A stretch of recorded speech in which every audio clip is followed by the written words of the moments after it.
nandito tayo sa isang napakagandang view.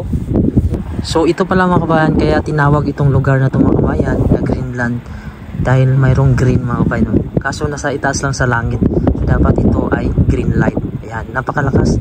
Bali nagtatlong guhit siya sa itaas. Ayan, so ito yung napakagandang gawa ng Panginoon mga kabayan. Hanggang dun sa itaas kita yung mga bituin, ito sumasayaw siya. Ayan, depende kasi yan sa form ng hangin, yung pag-iipon niya. Ayan, so dito nalaki-laki din dito mga kabayan. Ayan, may mga purple na kulay. So pagmasdan nyo lang mga kabayan, napakaganda, napakalakas. So hanggang dito din sa ibaba meron din dito. So ito yung nagsisilbing ilaw dito sa city. So ito yung city, Nok City. Ayan, so mayroong dumadaan dito. Ayan, so yan yung green light or northern lights, aurora borealis. So yan, napakalakas na dun sa itaas.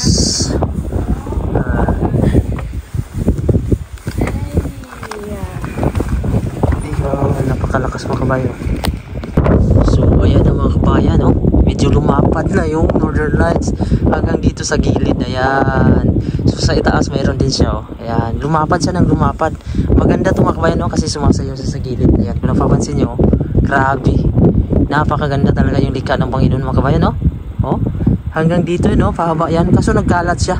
Ang maganda nito mga kabayan ay mag-iipon sila.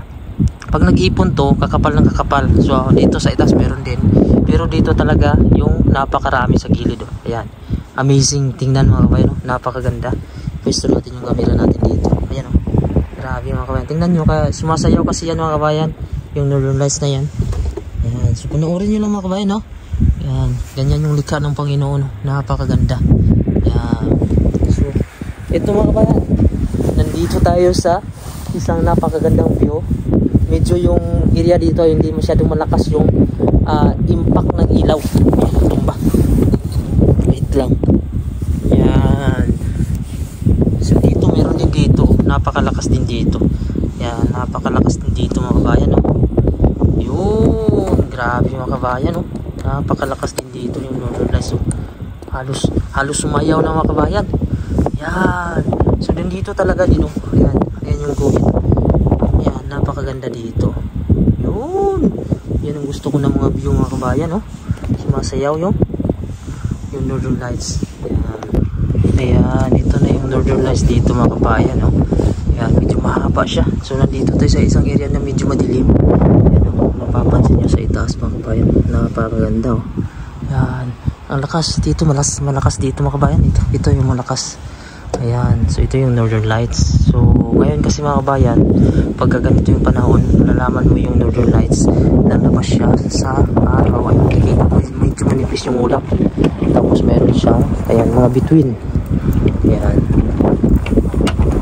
tapos sura mga kabayan. Ayan, so nagsasayaw-sayaw yan sa mga kabayan, depende sa hangin. Ayan, nag-create yan siya ng form, depende sa akin kung saan sa dadalhin.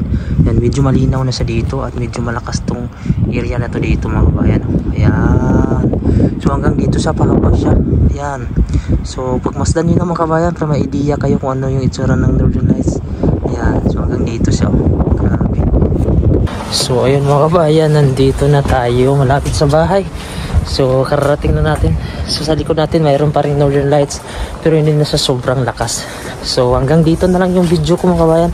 Sana i-subscribe nyo naman yung YouTube channel ko. Sa mga hindi pa nakasubscribe, pinutin nyo na din yung bell notification para updated kayo kung may bago tayong mga video. Maraming salamat po at ingat po kayo palagi, and God bless you all po.